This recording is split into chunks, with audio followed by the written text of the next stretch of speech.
Good morning. I'm Karen Taradas with Social U. It is time for What's Up Wednesday. We come to you live every Wednesday morning at 10 a.m. to discuss social media and marketing tips, tricks, and trends. We try to focus on social media, obviously, because that's what we do, that's our specialty, but you can't have one without the other. So we do bring marketing into it sometimes. This month we've had last week we talked about checking in on your goals or how's it going so far this year. Today we're going to talk about how to stand out in a saturated market, and next week we're going to talk about how to get inspiration or where to find inspiration when you are out of ideas. Everybody has burnout. Everybody. My team has it. Everybody has it. And I'm going to give you some suggestions for areas where you can find content that you might not have considered before. But let's go ahead and get started with how to stand out in a saturated market.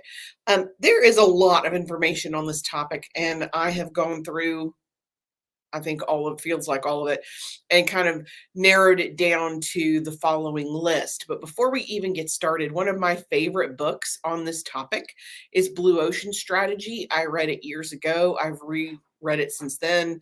It actually gives some outstanding case studies about different companies and organizations who entered a saturated market and not only succeeded, they dominated, so that the other companies already in that market had to stop what they were doing and kind of take a look at them. So if that's something you're interested in and you like that kind of information, I highly recommend it. I love that book, really and truly. It's excellent. So is Outliers, just FYI before we get started. Okay, let's talk about how to stand out in a saturated market. Number one, you absolutely have to be consistent in your branding. And this includes your personal brand.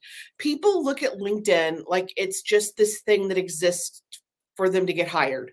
And yes, it is very effective for getting hired, but it is also super effective for you to network, get leads, and grow your personal brand so that you bring digital value to the company where you are right now.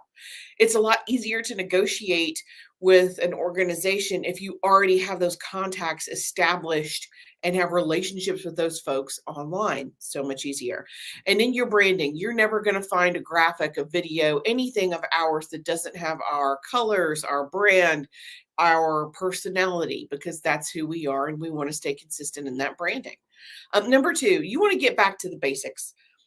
Who is your ideal client? What is your target client? Now, I was explaining this either last week. I was explaining this previously. If you're going to hit a target, like if you're playing darts or you're shooting an arrow, you have to have a target to aim at. You may not hit the middle, you may get it on the board, but in order to get it on the board, you have to aim at the middle. Your ideal client, of course, is your perfect version of your perfect customer. Are you going to get some that's not in that bullseye? Absolutely, but that's not what you're targeting. So you need to get back to basics and figure out who is your very best client and how do I get more of that? That's what you want to focus on. Number three, and this kind of leans into number two, create a niche for yourself. There are, and I'll use our industry as an example, there are social media managers who specialize in Instagram, who specialize in Pinterest, who specialize in Facebook. It's totally okay to specialize in a specific platform.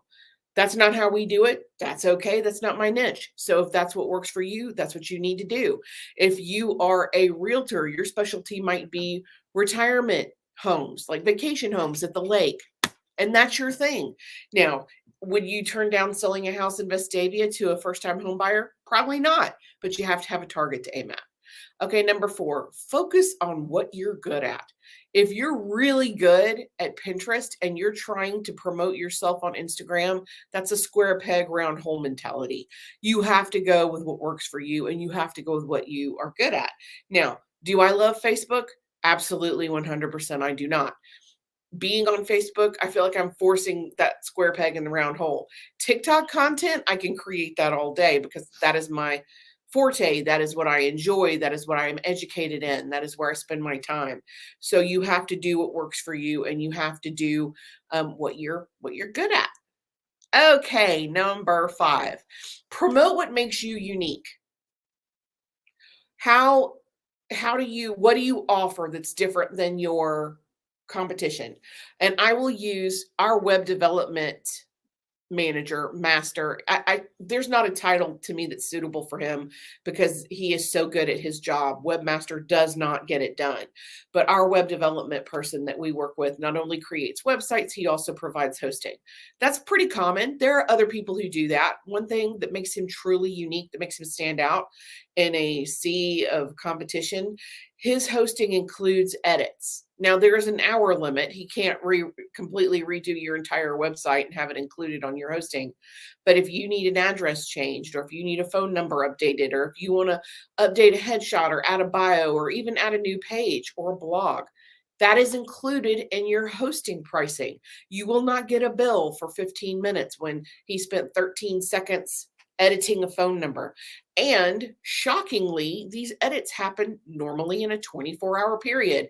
That is so incredibly unique in the industry. That really makes him stand out. WP Site Mason is the company we work with him. We've been with him for years. Highly recommend him for hosting. And it's not crazy expensive, very reasonable, and you get a ton for it. Again, that makes him stand out. That's a great selling point. Yeah, anybody can host. There are other there are other people who back up on multiple servers. There are other people who have great customer service, but not like this. Okay, number 6, offer value-added services, like packages. Like the place where you get your nails done, you get a stamp every time you go, and then the 10th time is free, or you get a discount. Or if you buy the car, you get the mats for free. Packaging that makes it beneficial for your clients to come back to you. So if we're taking over your social media, a lot of times we have to spend a lot of time optimizing the platforms because they haven't been loved on in so long. If you sign a year contract with us, we waive those fees. We want to reward customers who spend a long time with us. Number 7, price effectively. You don't want to price yourself. Oh, thank you, Becky. This is the link for our web guy in case you are interested. I got to quit calling him the web guy. Web development, I should say master, but manager. He's outstanding. Okie doke. Let's see, where was I? Lost my train of thought. Pricing effectively. There it is. You want to make sure that you're pricing yourself strategically. Now, this is a very interesting topic to me because if you price yourself too low, people think it's not worth the money. But if you price it too high, you're too expensive. So it's the whole Goldilocks syndrome. You have to get it just right for it to work for you. And your pricing doesn't have to match your competition. It needs to work for you and your organization, but make sure your pricing is in line where it needs to be. Number 8, you want to stay authentic.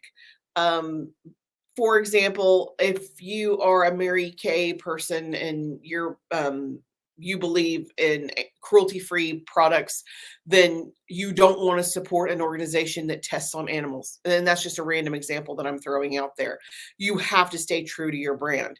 If it's Pride Month, so you are seeing companies that have Pride merchandise. If that's not something they promote all year long, it can be problematic for their brand if they're trying to do it to leverage sales in June. I wouldn't recommend that. Be who you are all the time.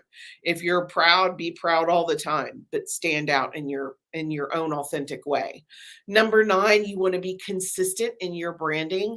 I must have enjoyed that so much that I did it twice because that's also number 1. So we're going to strike that. Number 10, provide great customer service. Over deliver. That makes me crazy when somebody says they're going to do something and they don't do it. Crazy. So if you say you're going to do it, do it. I would much rather have you under promise and over deliver than over promise and under deliver. Customer service really, really matters. Let's see, where are we? 11. Share your values in community service. Let's go back to being authentic. If you are a big believer in animal rights and non-animal cruelty, then having your team volunteer at the Humane Society is a great idea. If you support Safe House of Shelby County that helps people who've been victims of domestic abuse, then you can't support a political campaign where the person who's running has been arrested for spousal abuse. It has to be consistent, and that's where you share your values with your community. I if we believe it, we're going to share it. We are a big supporter of Safe House. You're going to see that information come across our pages, our platforms, because we support that organization. That's important to me. So we want to be as transparent about that as possible, which leads me into number 12, transparency. Tell your story. Tell people how you got to where you are. And try to remember, out of all the things that make you stand out, you really are the secret sauce. There's a ton of social media managers. Would be crazy to think that we are the only fish in the pond, but what makes us different is us.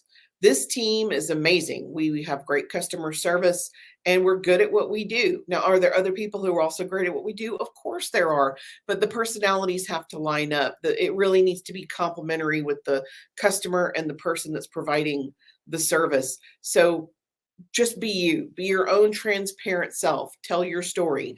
I forget sometimes that there's power in the story. Um, I do. I totally forget it. I don't tell my own story enough. This is our 15th year in business. And when I started doing this in this industry, people had no idea what it was. I got the head tilt when people say what you do and you say, "Oh, I'm a social media manager." Really? Yeah, I play on Facebook all day. Oh, okay. They had no idea for the first few years, just truly no clue. And now, even still, I don't think there's a deep appreciation for what social media managers really do. And if you want to dig deep, a little deeper in that, check out the Instagram account Sippin' Social Tea, and you will get a much better appreciation for what we do. But just be you, be your authentic and true self. Because really and truly, when you are who you are supposed to be, your business will thrive. It's very difficult to succeed when you're trying to jam that square peg in the round hole.